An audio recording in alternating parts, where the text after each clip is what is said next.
പ്രിയപ്പെട്ടവരെ, ഏറ്റവും പുതിയ വീഡിയോയിലേക്ക് ഏവർക്കും സ്വാഗതം. അപ്പോൾ ഇന്നത്തെ വീഡിയോ ക്ഷേമ പെൻഷനുമായിട്ട് ബന്ധപ്പെട്ട് വന്നിരിക്കുന്ന ഏറ്റവും പുതിയ അറിയിപ്പാണ്. അപ്പോൾ നമ്മുടെ ചാനൽ ആദ്യമായിട്ട് കാണുന്നവരാണെങ്കിൽ ചാനൽ ഇപ്പോൾ തന്നെ ഒന്ന് സബ്സ്ക്രൈബ് ചെയ്തേക്കുക, വീഡിയോ ലൈക്ക് ചെയ്ത് കാണുക, വീഡിയോ ഇഷ്ടപ്പെട്ടാൽ മറ്റുള്ളവർക്ക് ഷെയർ ചെയ്ത് കൊടുക്കുക. അതുപോലെ തന്നെ നിങ്ങളുടെ വിലയേറിയ അഭിപ്രായങ്ങളും നിർദ്ദേശങ്ങളും സംശയങ്ങളും ഒക്കെ തന്നെ നമ്മുടെ വീഡിയോയുടെ കമൻറ്റ് ബോക്സിൽ രേഖപ്പെടുത്താൻ മറക്കാതിരിക്കുക. ഈ മാസത്തെ സാമൂഹ്യ സുരക്ഷാ പെൻഷൻ വിതരണ തീയതി പ്രഖ്യാപിച്ചു. 62 ലക്ഷത്തോളം പേർക്കാണ് പ്രതിമാസം 1600 രൂപ ക്ഷേമ പെൻഷനായിട്ട് ലഭിക്കുക. ഇന്ത്യയിൽ തന്നെ ഏറ്റവും കൂടുതൽ ക്ഷേമ പെൻഷൻ നൽകുന്നത് കേരളത്തിലാണ്. മറ്റ് സംസ്ഥാനങ്ങളെ അപേക്ഷിച്ച് വളരെ വലിയൊരു തുകയാണ് 1600 രൂപ വീതം സംസ്ഥാന സർക്കാർ നൽകുന്നത്. ഏകദേശം 62 ലക്ഷം പേർക്ക് ഈ പെൻഷൻ വിതരണം ചെയ്യുന്നുണ്ട്. കഴിഞ്ഞ 4 വർഷം കൊണ്ട് 38,500 കോടി രൂപയാണ് സാമൂഹ്യ സുരക്ഷാ പെൻഷനായിട്ട് വിതരണം ചെയ്തിരിക്കുന്നത്. ഏകദേശം 73,654 കോടി രൂപ ഇടതുപക്ഷ സർക്കാർ അധികാരത്തിലേറിയ ശേഷം ഈ പെൻഷൻ വിതരണത്തിനായിട്ട് ചിലവായിട്ടുണ്ട്.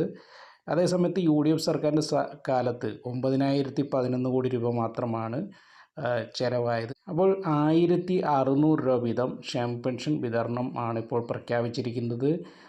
ജൂൺ 20 മുതൽ വിതരണം ചെയ്യുമെന്നാണ് ധനവകുപ്പ് മന്ത്രി KN ബാലഗോപാൽ ഇപ്പോൾ അറിയിച്ചിരിക്കുന്നത്. പെൻഷൻ വിതരണം തുടങ്ങിക്കഴിഞ്ഞാൽ നിശ്ചിത ദിവസങ്ങൾക്കുള്ളിൽ മാത്രമായിരിക്കും ആളുകളിലേക്ക് ലഭിച്ചു തുടങ്ങുക. കാരണം ക്ഷേമ പെൻഷൻ അറിയിപ്പ് ലഭിക്കുമ്പോൾ ആ പെൻഷനുമായിട്ട് ബന്ധപ്പെട്ട അറിയിപ്പ് വരുമ്പോൾ തന്നെ ആൾക്കാർ ആ സമയത്ത് തന്നെ പെൻഷൻ കയ്യിൽ ലഭിച്ചില്ലെങ്കിൽ അവർ വളരെ മോശമായിട്ടൊക്കെ കമൻറ്റ് ചെയ്യുന്നുണ്ട്. അപ്പോൾ പെൻഷൻ വിതരണം തുടങ്ങുന്ന ദിവസം മുതൽ ഒരു നിശ്ചിത ദിവസത്തിനുള്ളിൽ മാത്രമായിരിക്കും എല്ലാവരുടെയും കയ്യിൽ ക്ഷേമ പെൻഷൻ എത്തുക. ആദ്യം തന്നെ ബാങ്ക് അക്കൗണ്ട് കൊടുത്തിട്ടുള്ളവർക്കൊക്കെ തന്നെ എത്രയും പെട്ടെന്ന് തന്നെ ബാങ്കിലേക്ക് എത്തിച്ചേരുന്നതായിരിക്കും.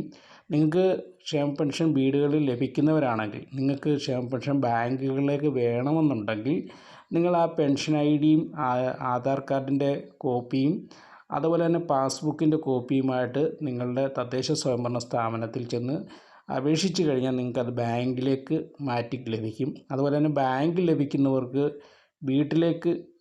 വീട്ടിലെത്തിച്ചു തരുന്ന രീതിയിലാണ് വേണ്ടതെങ്കിൽ ആ കാര്യങ്ങൾക്കും നിങ്ങൾക്ക് നിങ്ങളുടെ തദ്ദേശ സ്വയംഭരണ സ്ഥാപനം, അതായത് പഞ്ചായത്ത്, നഗരസഭ, മുനിസിപ്പാലിറ്റികളിലൊക്കെ തന്നെ കോർപ്പറേഷനിലൊക്കെ ചെന്ന് നിങ്ങളുടെ ഏതാണോ തദ്ദേശ സ്ഥാപനം അവിടെ അപേക്ഷിച്ചാൽ മാത്രം മതി. അതുപോലെ തന്നെ ക്ഷേമ പെൻഷൻ വിതരണത്തിന് വീടുകളിൽ എത്തിച്ചു നൽകുന്നതിന് ഒരു കാരണവശാലും ക്ഷേമ പെൻഷൻ വാങ്ങുന്നവർ ഒരു പാരിതോഷികവും നൽകേണ്ട യാതൊരു കാര്യവുമില്ല. നിങ്ങളുടെ ക്ഷേമ പെൻഷൻ നിങ്ങൾക്ക് എത്തിച്ചു തരുന്നവർക്ക് കൃത്യമായിട്ടുള്ള ഒരു തുക സർക്കാർ അവർക്ക് നൽകുന്നുണ്ട്. അപ്പോൾ അതുകൊണ്ട് തന്നെ നിങ്ങൾ അത് നൽകേണ്ട കാര്യമില്ല. കാരണം പലരും പറയുന്നുണ്ട് ഞങ്ങൾ 50 കൊടുത്തു 100 കൊടുത്തു എന്നൊക്കെ.